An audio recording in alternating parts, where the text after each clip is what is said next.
Hello, welcome to my channel.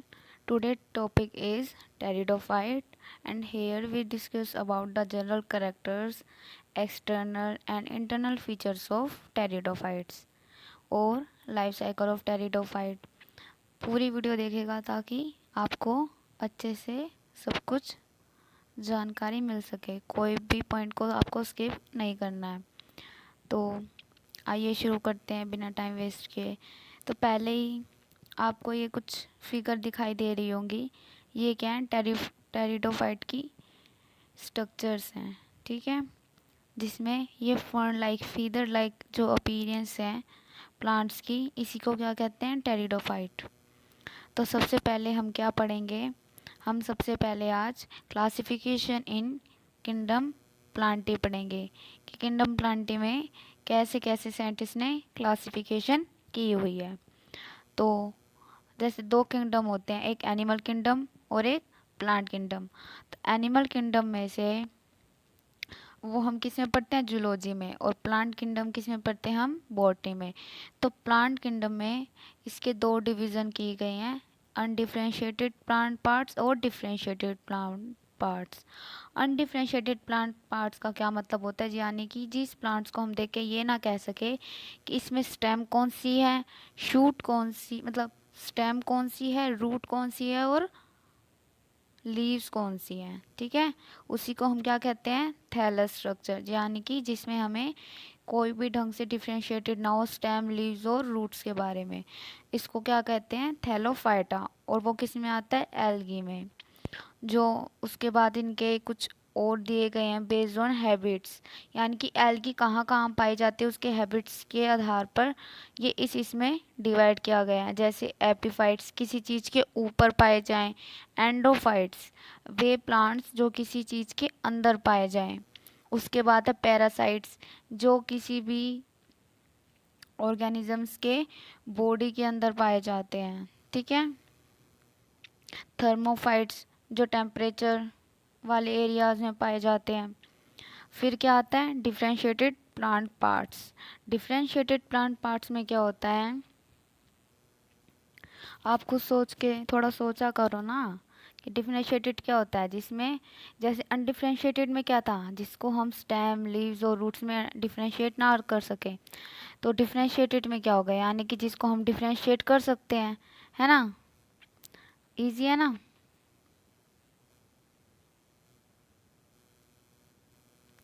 तो उसके बाद हम क्या पढ़ने वाले हैं, अनडिफ्रेंशिएटेड तो हो गया है, डिफ्रेंशिएटेड प्लांट पार्ट्स के बारे में पढ़ेंगे, जिसमें क्या है, without without specialised vascular tissues और विद स्पेशलाइज्ड वस्कुलर टिश्यू, यानी कि जिसमें वस्कुलर टिश्यू प्रेजेंट होते हैं और जिसमें वस्कुलर टिश्यू प्रेजेंट नहीं होते हैं।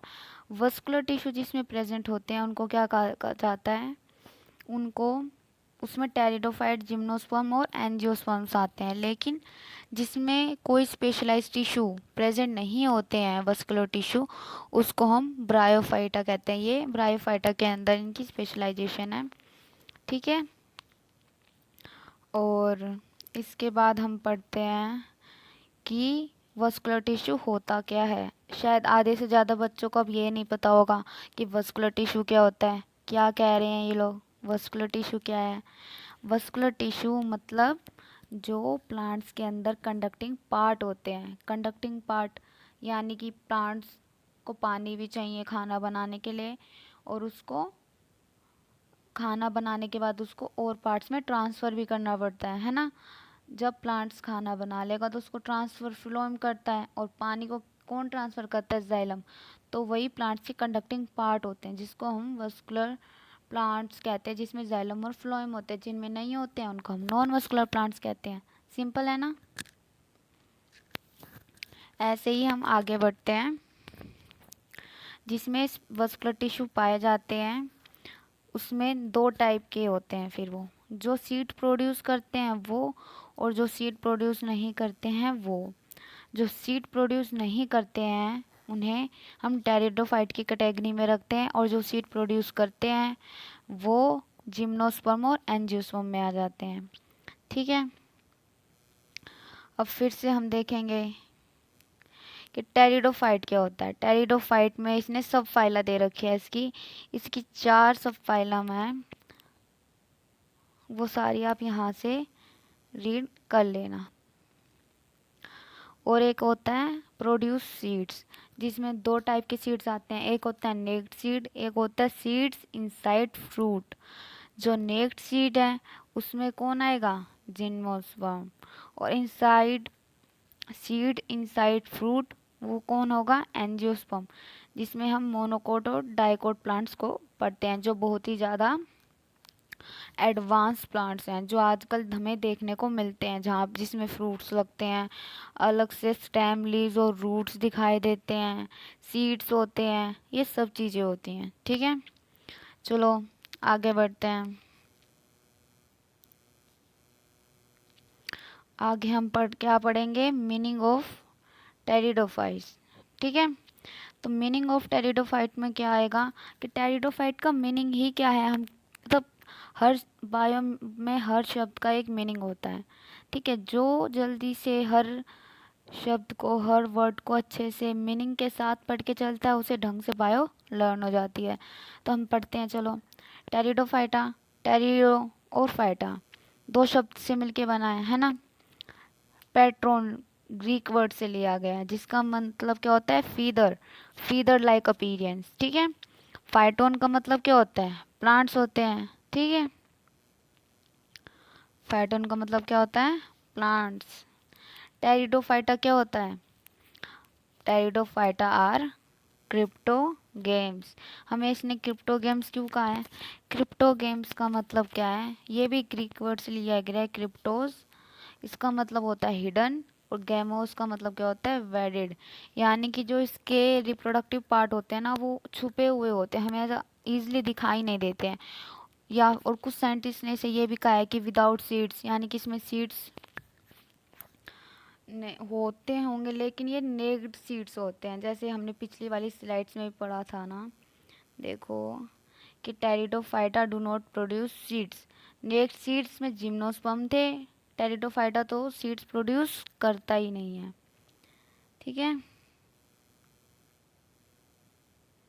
आगे हम पढ़ रहे हैं, ये वाला हो गया। और आप अच्छे से एक बार फिगर देखो कि ये कैसे हैं। एक तो ग्रीन प्लांट है, यानी कि अपना खाना खुद बना सकते हैं, क्लोरोफिल प्रेजेंट है इसमें। ठीक है, दूसरा कैसे हो रहा है, देखो इसकी लीव्स मुड़ी हुई दिखाई दे रही हैं, है ना। बहुत तरह की इसमें स्पीसीज होते हैं, तो इसलिए अलग अलग स्पीसीज अलग अलग दिखाई देंगी। अब ये वाले प्लांट में देखो कैसा दिखाई दे रहा है, ग्रीन प्लांट है, फीदर लाइक अपीयरेंस है, लीव्स दिखाई दे रही हैं, थोड़ी थोड़ी स्टेम्स है, और नीचे रूट्स भी प्रेजेंट होंगी, है ना, अलग दिखाई दे रहा है ना। और फीदर लाइक है, जैसे पंख से हूँ वैसी अपीयरेंस है इसकी। चलो नेक्स्ट स्लाइड पे चलते हैं। तो यहाँ पे हम क्या बता रहे हैं कि टेरिडोफाइट्स में क्या है, रूट्स भी है, स्टेम्स भी है, लीव्स भी है। ये बात मैं इस वीडियो में अभी अभी में ही 5 मिनट के अंदर अंदर 5 से 6 बार जरूर बोल चुकी हूँ कि टेरिडोफाइट्स में ट्यूब, स्टेम, लीव्स और रूट्स प्रेजेंट होती हैं। और इसमें क्या होता है, वस्कुलर टिश्यू भी प्रेजेंट होता है, जिसकी वजह से ये पूरा वाटर और फूड का ट्रांसफ़र करते हैं। देखो न्यू लीव्स, स्टेम, राइजोम की जगह रूट्स होती हैं इसमें। कुछ कुछ प्लांट्स में राइजोम्स भी प्रेजेंट होते हैं, वो एक्सेप्शंस वगैरह होते हैं। ठीक है, आगे चलते हैं। General character of pteridophyte. तो जनरल कैरेक्टर ऑफ टेरिडोफाइट में हम क्या पढ़ रहे हैं, इनके जनरल जनरल कैरेक्टर कैसे, मान लो हम कोई भी प्लांट देखें और उसमें हम ये मतलब जो कैरेक्टर्स हम देख रहे हैं, हम पढ़ते हैं, वो चीज़ देख ले तो हमें जल्दी से पता चल जाता है, हाँ ये तो टेरिडोफाइटा में आता होगा, है ना। तो ऐसे इनके जनरल कैरेक्टर्स हैं। सबसे पहले इनका हैबिटेट, हैबिटेट कहाँ पाए जाते हैं ये, मोस्टली ये टेरिस्ट्रियल होते हैं, कुछ मेंबर्स में ये एक्वेटिक भी होते हैं, यानी कि पानी में पाए जाने वाले मेंबर्स, स्पीसीज, ऑर्गेनिजम्स, जिसमें एग्जांपल है अजोला। ज़ेरोफिटिक, यानी कि बहुत ही रूखी सूखी जगह पे पाए जाने वाले, सेलेगिनीला, है ना। उसके बाद क्या है, कहाँ प्रेफर करते हैं ग्रो करना, अधिकतर कूल शेडी और मोस्ट प्लेसेस पे। जैसे ब्रायोफाइटा में भी कूल शेडी और मोस्ट प्लेसेस पे ग्रो करना पसंद करते हैं। ये इनके लिए परफेक्ट कंडीशन होती है अपने आप को ग्रो करने के लिए। ठीक है। थर्ड पे आता है, कैसे प्लांट्स हैं ये, हार्बिशियस प्लांट्स हैं ये। ठीक है, छोटे छोटे होते हैं अधिकतर, ज़्यादा बड़े बड़े भी नहीं होते हैं। But few are perennial and tree like, कुछ प्लांट्स ट्री लाइक भी होते हैं। और इसका सबसे स्मॉलेस्ट टेरिडोफाइटा का नाम क्या है, एजोला, जो एक्वेटिक फर्न है। और लार्जेस्ट क्या है, उसको हम ट्री फर्न कहते हैं। फिफ्थ क्या है, मेन प्लांट बॉडी। हर किसी की प्लांट बॉडी होती है जो साइकिल होती है, उसमें हम क्या पढ़ते हैं, एक डोमिनेंट फेज होता है। तो ब्रायोफाइटा में तो गैमेटोफिटिक प्लांट बॉडी डोमिनेंट कर रही थी, लेकिन इसमें मेन प्लांट बॉडी कौन सी है, सेप्रोफिटिक, जो कि होती है डायप्लॉइड। और इसको हम डिफ्रेंशिएटेड कर सकते हैं रूट, स्टेम्स और लीव्स में। ठीक है बच्चों। सिक्स पार्ट आता है, ये रूट्स जो होती एडवेंटिशियस होती हैं विद मोनोपोडियल और डाइकोटोमस ब्रांचिंग। अब सब लोग सोच रहे होंगे कि ये डाइकोटोमस ब्रांचिंग क्या होती है ना। तो डाइकोटोमस ब्रांचिंग क्या होती है, जैसे मान लो ये स्टेम जाके ऐसी शेप बना ले, ठीक है, दो पार्ट में ऐसे डिवाइड हो गई है, इसको क्या कहते हैं, डाइकोटोमस ब्रांचिंग। अब कोई पूछेगा तो बता दोगे ना कि डाइकोटोमस ब्रांचिंग कैसी होती है, ऐसे। आ गई समझ, ध्यान रखना आपसे। वस्कुलर टिश्यू प्रेजेंट होता है, तो वस्कुलर टिश्यू से हमारा मतलब क्या है, जाइलम और फिलोयम से, जो हमारे प्लांट के कंडक्टिंग पार्ट हैं। ठीक है, तो ये भी हो गया। एट्थ में आते हैं, द स्टील इज प्रोटोस्टील, सिफेनोस्टील और डाइकोटोमस स्टील। ठीक है, डाइकोटोमस भी बोल सकते हैं, डाइकोटो स्टील भी बोल सकते हैं, कुछ भी बोल दो। हाँ, थोड़ा टंग स्लिप हो जाता है कई कई बारी, इट्स ओके। ठीक है, जो स्टील का मतलब क्या है, अरेंजमेंट ऑफ वस्कुलर टिश्यू, यानी कि जो वस्कुलर टिश्यू है उनके अरेंजमेंट किस टाइप से हुई हुई है, तो ये उस अरेंजमेंट का अलग अलग नाम है, प्रोटोस्टील, सुफेनोस्टील एक्सेट्रा। उसके लास्ट में है कैम्बियम इज एब्सेंट। इसका जो प्लांट है इसमें कैम्बियम एब्सेंट होता है, जिसकी वजह से ये सेकेंडरी ग्रोथ को शो नहीं करता है। सेकेंडरी ग्रोथ, सेकेंडरी रूट्स वगैरह सब कुछ नहीं आएंगे, सेकेंडरी फ्लोएम, जाइलम, ये सब। चलो चलते हैं नेक्स्ट की तरफ। आगे हम पढ़ेंगे रिप्रोडक्शन। रिप्रोडक्शन में क्या है, बहुत सारी चीज़ें हैं, इसके अलग अलग पॉइंट्स हैं, मैंने सब कुछ पॉइंट्स में लिख दिया था। तो रिप्रोडक्शन इन टेरिडोफाइट्स, रिप्रोडक्शन किस टाइप का होता है, सेक्सुअल, एसेक्सुअल या वेजिटेटिव। मेनली क्या होता है, ये सेक्सुअल रिप्रोडक्शन शो करते हैं। ठीक है, और सेक्सुअल भी ऊगेमिस टाइप इनका रिप्रोडक्शन होता है। Reproduction take place by spores, तो इसमें रिप्रोडक्शन किस से हो रहा है, स्पोर्स से, यानी कि स्पोर डेवलप होंगे और उसके बाद गैमेटोफिटिक प्लांट बॉडी बनती है, और उसके बाद आगे की लाइफ साइकिल चालू हो जाती है। तो which produce inside sporangia, spore कहाँ प्रोड्यूस होंगे, स्पोर्स कहाँ प्रोड्यूस हो रहे हैं, स्पोरेंजिया में।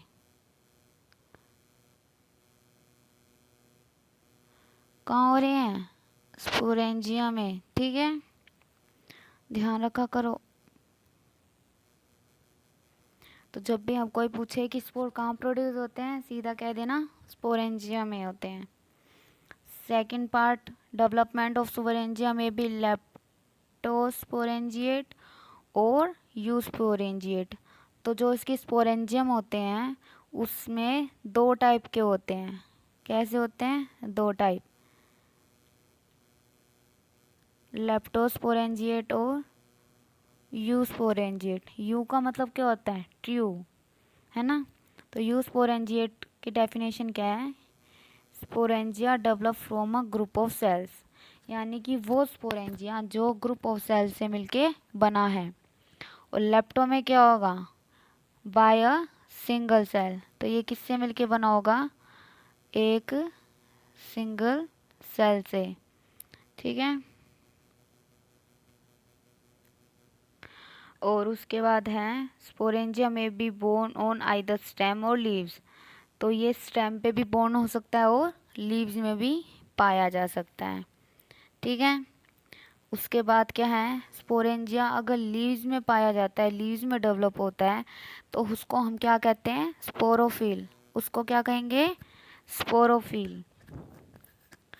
Spores after germination give rise to multicellular gametophytic body called प्रोथेलाई।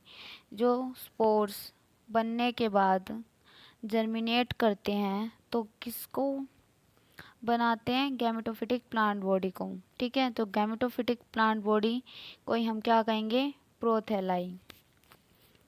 तो इसमें दो टाइप के स्पोर्स पाए जाएंगे, दो टाइप के स्पोर्स बनते हैं स्पोरेंजिया से। दो टाइप के स्पोर्स कैसे हैं? होमोस्पोरस और हेट्रोस्पोरस। होमोस्पोरस में क्या आएंगे? जो सेम होते हैं।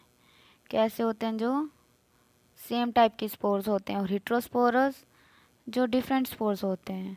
हेट्रोस्पोरस में दो टाइप के डिफरेंट स्पोर्स बनेंगे, मेगा और माइक्रोस्पोर। मेगास्पोर और माइक्रोस्पोर। ठीक है। चलो आगे चलते हैं, आगे पढ़ते हैं क्या दिखा रखा है इसमें। फिर इसने क्या कहा है? होमोस्पोरस हमने क्या बताया था? स्पोर से ही जर्मिनेट होके नई गैमेटोफिटिक प्लांट बॉडी बनती है। तो जो होमोस्पोरस होंगे यानी कि जो सेम स्पोर्स होंगे, उनसे जब प्रोथेलाई की डेवलपमेंट होगी तो वो मोनोशियस प्लांट डेवलप करेगा। कैसे प्लांट डेवलप करेगा? Monoecious plant. ओके। और जो हेट्रोस्पोरस प्रोथेलाई है वो हमेशा ही डायोशियस प्लांट को डेवलप करती है, जर्मिनेट करती है। ठीक है। डायोशियस क्या होते हैं और मोनोशियस क्या होते हैं? डायोशियस कौन से होते हैं? जो अलग अलग मेल और फीमेल ऑर्गन्स पाए जाते हैं, रिप्रोडक्टिव सिस्टम पाए जाते हैं। मोनोशियस किसी एक ही ऑर्गेनिजम्स के अंदर हमें दोनों ही देखने को मिलते हैं, तो वो मोनोशियस कहलाते हैं। ठीक है। उसके बाद क्या आएगा? माइक्रोस्पोर। माइक्रोस्पोर अगर है, हेट्रोस्पोर बने थे तो जो उसमें से छोटे वाले स्पोर्स होंगे वो क्या बनाएंगे? मेल प्रोथेलाई। जो मेगास्पोर होंगे, जो बड़े बड़े स्पोर्स होंगे, वो क्या बना लेंगे? फीमेल प्रोथेलाई। ठीक है। उसके बाद क्या आएगा? एंथ्रीडियम।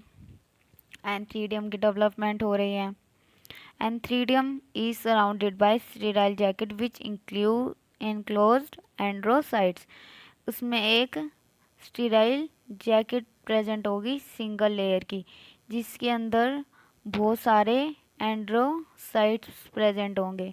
और ये जो स्टेराइल जैकेट है ये क्या काम करती है? ये इनको प्रोटेक्शन प्रोवाइड करा रही है, बाहर का कोई आके इन्हें खराब ना कर दे। तो इनको प्रोटेक्शन प्रोवाइड करने में स्टेराइल जैकेट हेल्प करती है। ठीक है।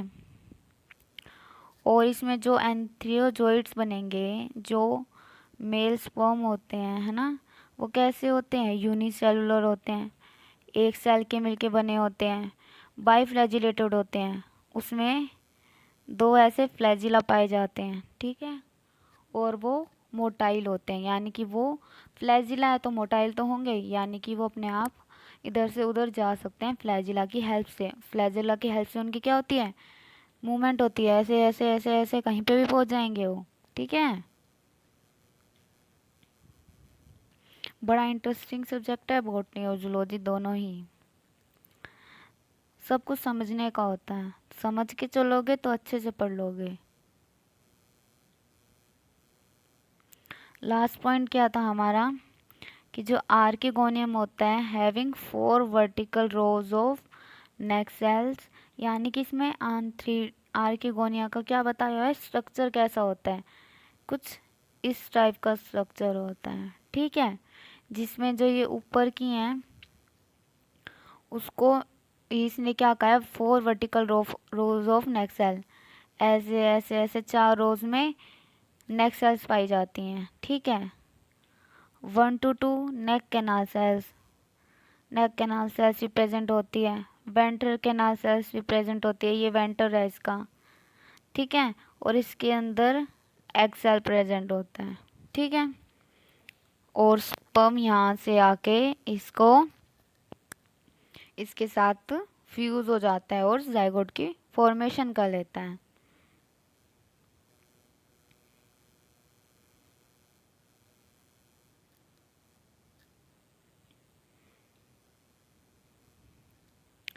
फिर इसके बाद क्या आएगा, एंथ्रीडियम से जो एंथेरोजोइड्स बने हैं वो कैसे एग सेल के पास आके फर्टिलाइजेशन की प्रोसेस करते हैं, ठीक है। हर किसी ऑर्गेनिज्म का अपना अपना एक प्रोसेस होता है। तो इसमें क्या होता है, टेरिडोफाइटा में नॉर्मली ये लोग कहाँ पे पाए जाते हैं, कहा था ना मोस्ट और कूलेस्ट प्लेसेस से पाए जाते हैं। तो वहाँ इनकी फर्टिलाइजेशन के लिए हमें वाटर की रिक्वायरमेंट होती है। अगर वाटर नहीं होगा तो इनकी फर्टिलाइजेशन नहीं होती है, वो इनके लिए एसेंशियल है। देखो यहाँ लिखा हुआ है water is essential for fertilisation.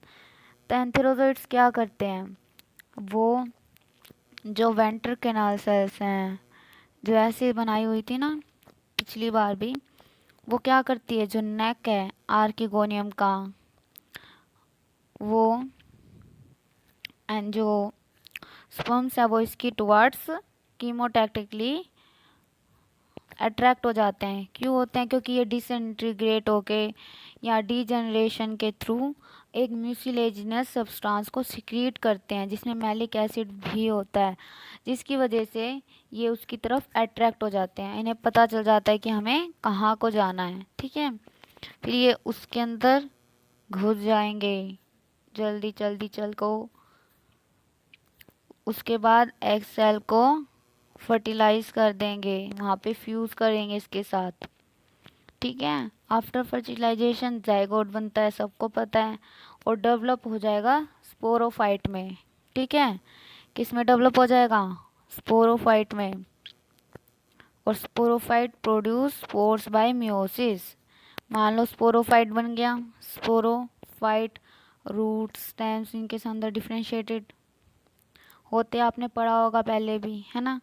Sporophyte में स्पोरेंजिया बनेंगे, स्पोरेंजिया में स्पोर मदर सेल्स होंगी, स्पोर मदर सेल्स के अंदर मियोसिस होगी, और उस मियोसिस के बाद क्या बनेंगे, स्पोर्स बनेंगे, ओके। तो इस टाइप से स्पोर्स की फॉर्मेशन हो जाती है। और स्पोर्स जब फेवरेबल कंडीशंस आती हैं तो जर्मिनेट करके एक न्यू बॉडी की फॉर्मेशन कर देते हैं। उसके बाद फर्दर प्रोसेस चलती रहती हैं।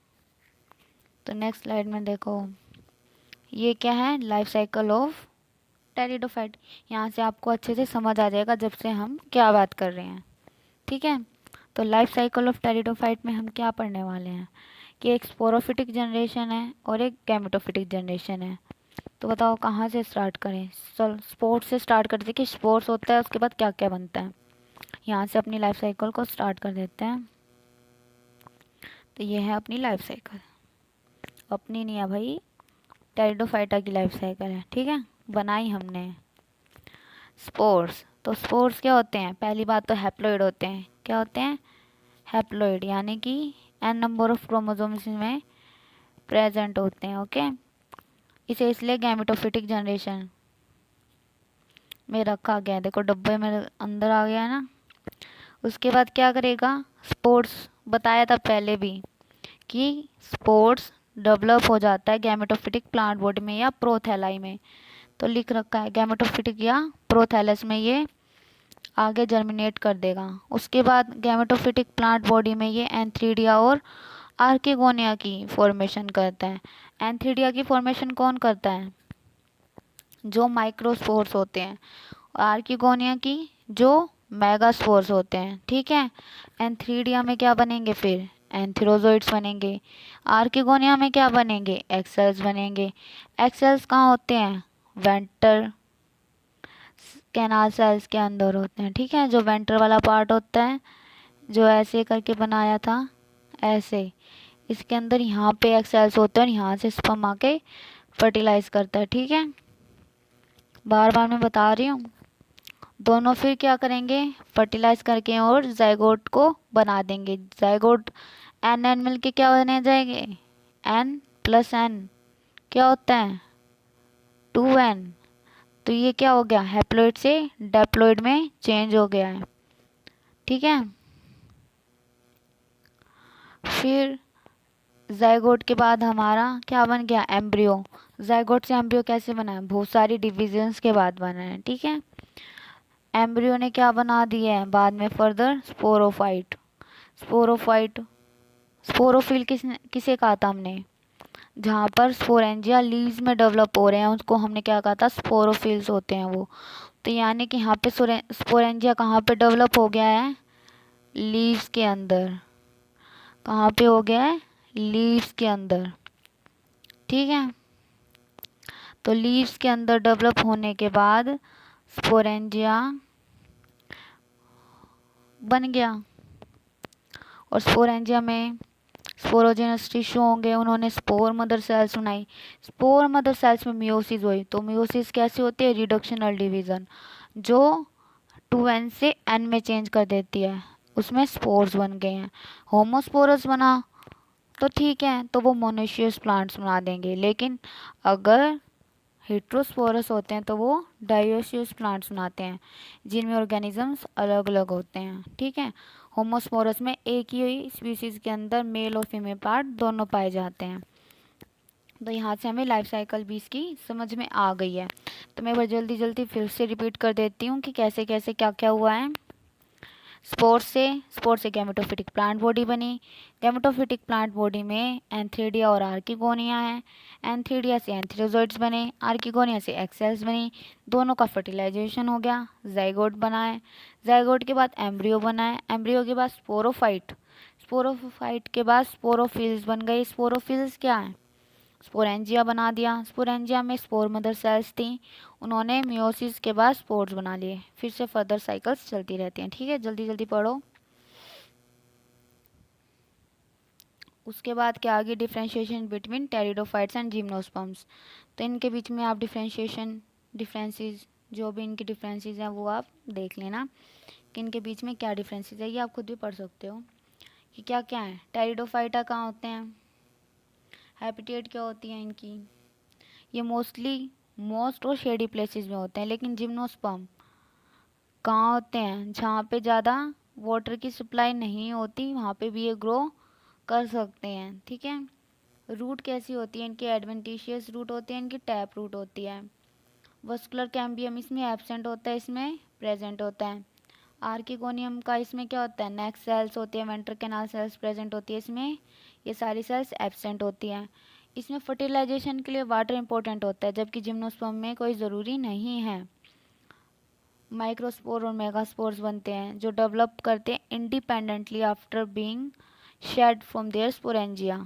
ठीक है, microspores are shed for a short time from microsporangia and megasporangia are permanently retained with megasporangia. इसमें ये डिपेंड रहते हैं इस पे, ये इंडिपेंडेंटली ग्रो कर जाते हैं। ठीक है,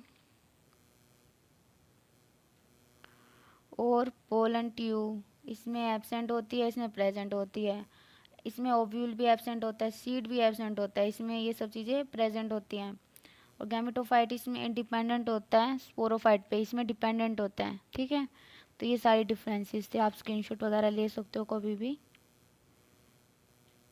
इकोनॉमिक इम्पोर्टेंस ऑफ टेरिडोफाइट्स। ठीक है, ये लास्ट टॉपिक है इस टेरिडोफाइट्स वाले लेक्चर का। ये एज अ ऑर्नामेंटल भी यूज होता है। मैंने ऑर्नामेंटल क्या होते हैं, जो सजावट की चीज़ होते हैं, जो सजावट में यूज़ करते हैं प्लांट्स कुछ होते हैं ना, तो इसकी जो स्पीसीज होती हैं कुछ, वो हम सजावट के रूप में भी इन्हें इस्तेमाल करते हैं। तो ये एग्जांपल आप पढ़ लेना, वरना बहुत ज़्यादा लंबी वीडियो हो जाएगी, इसलिए मैं नहीं पढ़ रही हूँ। सोयल कंजर्वेशन में भी हेल्प करते हैं। जो many species of pteridophyta are use in soil conservation, यानी कि सोयल को बचाने में भी हेल्प करते हैं। लाइकोपोडियम हो गया एक्सेट्रा। मेडिसिन में भी हेल्प करते हैं। Extract of lycopodium plants are used as a kidney stimulant. जो लाइकोपोडियम का एक्सट्रैक्ट होता है उसको किस चीज़ में यूज़ किया जाता है? किडनी को स्टिमुलेट करने में। लाइकोपोडियम देखो कितना हेल्पफुल है हमारे लिए। सोयल कंजर्वेशन में भी हेल्प कर रहा है, मेडिसिन की तरह भी हेल्प कर रहा है, किडनी में हेल्प कर रहा है, स्किन डिसीजेज में हेल्प कर रहा है।